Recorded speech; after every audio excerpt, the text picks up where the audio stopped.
tactical and favors good skill as well as rotations and those gun skill in the late game. But there is that small percentage of chance that just comes into where the circles lie. I mean, that's why we play these match sets, right? Rather than just having one game and done. It's necessary to make sure that, on average, if you're playing better, you earn more points. Make sure that those swings and roundabouts do come into play.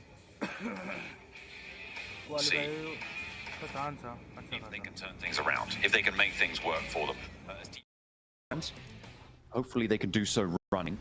We will look to try and push across into the rest of the zone. 9Z on the road, and they will be moving as 3, but they'll be heading out, grabbing another vehicle.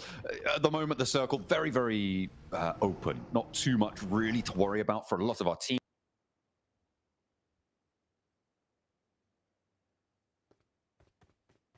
They don't quite make it out of the bottom 5 there. They still need to pass Falcons in 11th place, and that is roughly 11 points ahead.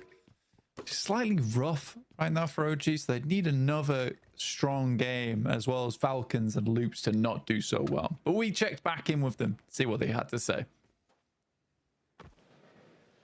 Welcome to a quick report with the 7WG. I'm joined by none other than Aru from OG, Team India, as many like to call it. Aru, pretty much a free win, I would say. You guys got a total of just 67 damage on you guys that you had to heal. But what I want to do is I want to kind of criticize a little bit, because usually when you get that gifted of a win, we like to see teams being able to get 10 or more eliminations. Why were you guys not able to opt for more elims? So in the previous days and previous matches, we were throwing pretty much every chicken dinner we were potentially having. And even earlier this day, starting off the day, we had 2 basically free wins, but 2 teams pushed us and we just threw the chicken dinner. So for this game, our #1 priority was to convert that chicken dinner back, because that was super important for us to get that momentum back and to get into the game back, so that from now on we can go more aggressive and try different things to maybe extend for some more elimination points and show our natural game. I love that, and I love that you kind of explain as to why you weren't able to get that many eliminations. And it is at this point, I mean, now with this win, you put yourself in contention to at least be within the top 11. You're currently 11 points away. What are you going to be looking to do for the next match and also tomorrow, because you don't want to get sent home early, and you just said you want to be a little bit more aggressive? So with this team I am currently in, I've never placed below 7th in any LAN official. So yeah, pretty much this was our worst performance by far. So there's no going down from here. It's just all up. Well, I might be biased because my name is 7. So I'm hoping that you continue on that streak. Thank you so much, brother, and I wish you the best. I'm hoping that you guys at least make it to last chance. Back to you guys. There you go, some insight into OG's thinking there. I think one of the most interesting words during that segment was currently. When he talked about this is the roster I'm currently on. Not too sure what that means, but well, hopefully they can stick to it, stick to their guns, and keep things going. OG, obviously, having that chicken dinner. It's interesting that they were saying, you know, they threw away a couple of those chicken dinner opportunities. I feel like maybe that's because of the adjustments that they decided that they wanted to make, right? Be more elimination focused in towards these games. Maybe they got that 2 in their minds. Maybe they got 2 in their heads about that. It is definitely possible. Well, I think that the 2 chicken dinners they lost on is because they lost the engagements, right? And those engagements came to them as opposed to the other way around. And we sort of talked about as well during that game that it was certainly felt like they weren't trying to ever make a mistake in that match. And there wasn't a chance to make a mistake. GS currently up against GOAT right now. So yeah, it's a great answer. I think so far they've been very honest. And I think that's a great thing for a team to have. But yeah, I think now that they place themselves in a position where they feel slightly safer, where they can start to flex out a little bit more, which is fair enough. I mean, you were down you look at that point. Now is a position where you're only 11 points behind. You can strike out. And with Falcons not having the greatest day either, there is a possibility for it. Definitely is. I mean, at the moment, we're watching GS as well, who are looking to chase up neck and neck with OG at the moment. They've taken on the 4v4 Kings themselves, and have come out looking pretty good here for GS. They have been able to find 2. They've only got 1 point guaranteed right now, but you're pretty sure that that's going to be another point very, very quickly sent on their way. For GS, they're going to be playing on with 2, the first 2 players to go down. So a nice little hop up there for GS, and maybe a confidence booster to be able to do that against, as we've been saying time and time again, the 4v4 Kings. Go. Yeah, I mean, Goat have been playing extremely well. They were pretty split, though, let's be honest, on that fight. I don't think they were in the best positions to take it. So for GS, holding on to the concretes is a little bit easier. Then again, I think that's a little bit of an overzealous play from Goat to try and go for that one.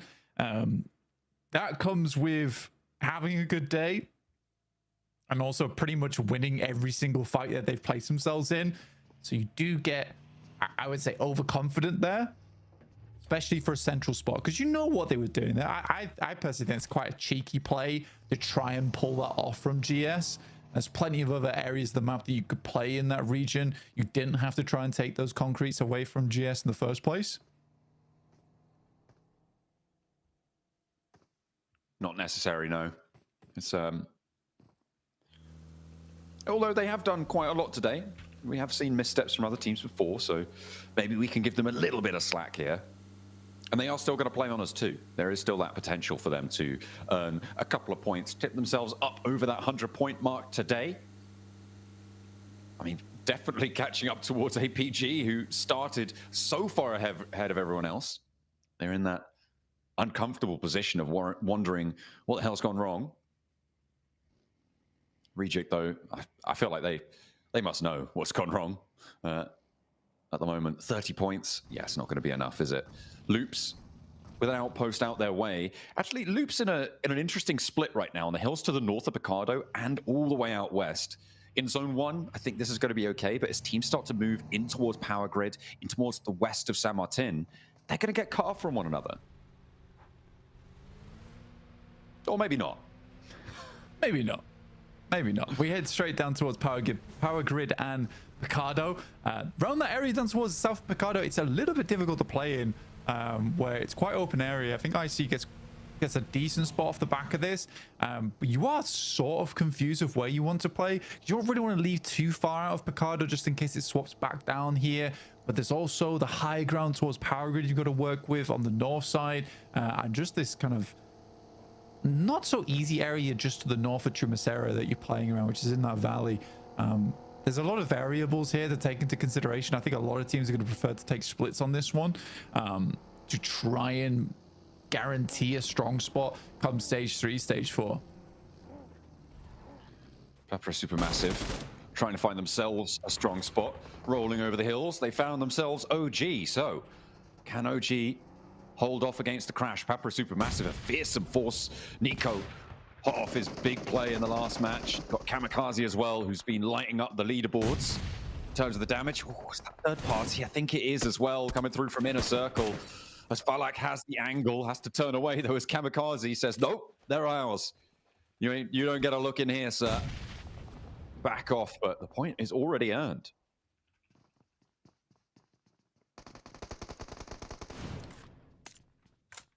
Papa Supermassive just holding on. OG, like what we said though, I think you're absolutely right, John, saying that trying to get a bit more aggressive with things. I mean, WizGod being down isn't ideal for them, but they will end up in an okay spot. Gonna drop down towards Picado Apartments now. It's a little hard to hold as 3 in my opinion, but certainly possible. And I don't think Papa Supermassive is too bothered about them holding that position either.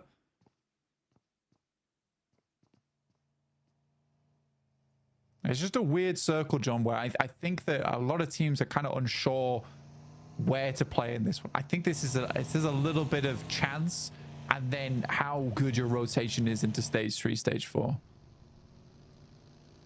Yeah, it's a game that will be expounded upon in the next few stages. You're right. I think that at the moment, yeah, there's sort of this weird area around the north of Picado that can contain quite a few, but no one feeling quite safe. It is about setting yourself up for Zone 4, for Zone 5. That's where teams are going to be looking towards. APG, they're out to the southwest of Picardo, and at the moment, they're winning a fight against Gen G, something they haven't been able to do for quite a while, but in the buildings they're in, it's kind of no wonder. They've got some really solid high ground angles there from the top floor windows. Any approach will be noted. Circle goes up towards the north side there, and again, up towards those hills, those really high ground plateaus to the north of Picardo. Yeah, I don't. This is also just awkward. It's a really hard shift as well over towards the northeast side. I think 9ZG is very happy the way this one plays out because they've got access both to the low ground and the high ground playing on this eastern edge. But not only that, because the circle shifts so hard over towards the northeast side of San Martin, they're fine. In the meantime, though, Alter Ego coming up against D3S and the GS squad. Getting onto the high ground almost immediately. Rosemary with a very aggressive push, and he backs it off. I mean, you say that, but he's already dropped down. He wants more. He's in there with them. Icon, I don't even think you realize what's happening, but the rest of Alter Ego are pouring in through the windows. A waterfall of chaos descends upon GS. They hold Rosemary in the palm of their hand right now as they step in. SO may be concerned about getting the flush, but no. They turn their attention to Krypton, to Snape, and finally GS have an answer. They turn away from Go, and they take Alter Ego down entirely instead. This is a different GS. They're winning these fights. Pretty hilarious that GS wins the fight versus the second squad in the lobby and the third squad in the lobby. So, pretty dominant performance here right now from GS. I mean, they're a strong squad, but I think both times pretty overconfident for both teams, right? Alter Ego just sailed in there, looked to take advantage of that building. That building's hard to push into as well. There's a lot of areas to avoid the nades. Rosemary, I think that tactic of jumping over the top side and not even spotting the team underneath, the player underneath, is just, it's a little bit wild, in my opinion. Yeah. But yeah. Anyway, they break the sentry with that one elim they were able to grab. 100 points total there. Fantastic stuff. Hey, you know, 50-point average per day. That should be enough, Black. I mean, that should be enough to see you into top 3. That's what we were talking about, getting over 140 points, around thereabouts, getting up to 150. Starts to see it get a little bit safer, but the question is, what are other teams going to be able to do? If first place is only 150, that does mean that it's not unlikely that the bubble pushes up with it to get fairly high. And it is going to get very uncomfortable towards the top of those tables if they stay neck and neck like this. But if all three of them keep accelerating like this as well, over and ahead of D+, then none of them have anything to worry about. No, I'd say not. I think for D+, they're falling a little bit further behind. But that being said, I think that D+ genuinely have leveled up their game in a massive way, John. I think you look at day one for D+ Kia versus today, it's a dramatic improvement, like actually dramatic improvement. Circle shifts over towards the north side again. 9ZG just living La Vida Loca right now. They are having a great time with these circles, but we are heading over towards that plateau, which is a little bit awkward to play in. And there are teams all taking residency over towards Picardo, trying to hold out some semblance of a position on this south side, but guys, I don't know if you've realized yet, but let's take a rain check. The circle's not down here anymore. Gonna have to leave. Gonna have to skedaddle. Get out of town right now for Gen G. They've lost a player earlier on. I think that was to APG. Down on the South Hills. I mean, the east side of the position that he's taken a look up towards, there's really nowhere to go that is uncontested, so they just have to choose a fight at this point, I think. Maybe head towards D+, find a straggler or two.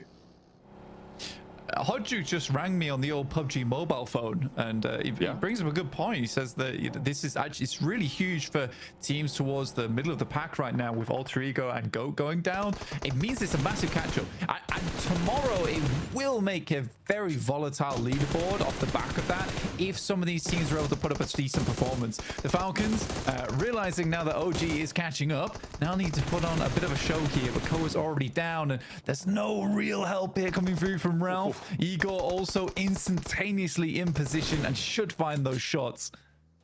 Yeah, Ralph's going to go down there. Falcons down to 1 player alive.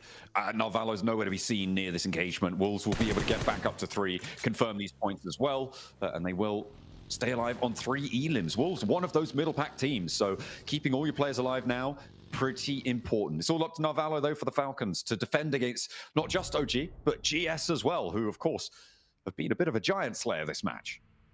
Yeah, I do feel bad for Narvalo a lot of times because I think in international tournaments and tournaments in general, he gets the most playtime out of anyone on his team, purely because he's usually left as the last player alive to try and solo things out.